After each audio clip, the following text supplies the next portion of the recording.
So are you on a GLP-1 and the number on the scale is not moving? Don't panic. That does not mean it's not working.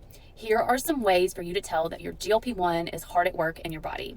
I'm Tiffany. I'm a physician assistant, but I'm also a GLP-1 advocate. So I help people get access to GLP-1s that don't have access through traditional insurance. So if that's something that you're struggling with, there are some links over here in my bio that hopefully can help you out.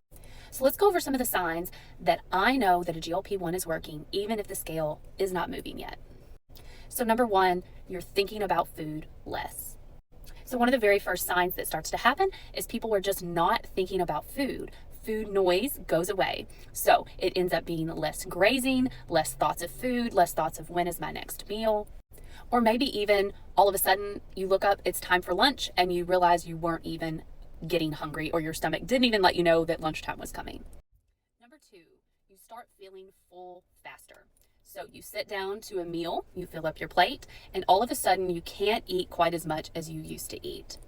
Now that's generally our sign that your body is starting to adjust to better hunger signals. But honestly, this takes some getting used to because a lot of us just eat by habit. And so a lot of us are just used to eating a certain amount. But once you start listening to those hunger signals, you will find that you're eating a lot less than you used to. Number three, you're going longer between meals without feeling hungry. So when your appetite starts to stabilize, you will find that you can go longer between meals without feeling that very up and down, or that feeling that you feel like you're fixing to crash unless you eat something. So that is a good thing, and that means that your sugar levels in your body are starting to really kind of level out.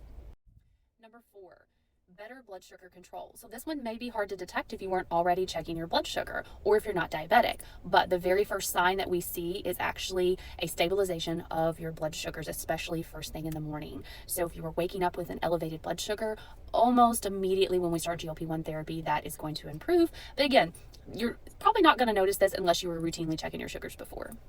But one thing you might notice is that your sugar cravings get a lot less intense once you start GLP-1 therapy, even if the scale has not moved yet. And number five, your clothes start fitting differently. So even if the weight on the scale has not changed, your body composition is likely changing already.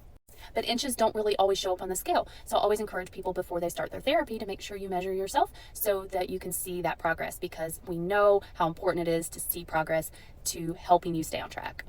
So GLP-1s work from the inside out, and you really have to trust the process. So even if you are somebody that the scale has not started to move and you really are impatient and you want to see some progress, just know that progress is not linear. You're not going to see the same amount of weight every week. But if you've got these other things going on that I've mentioned, just know that the GLP-1 is working. So please stick with it, because it is working inside your body, and healing takes time.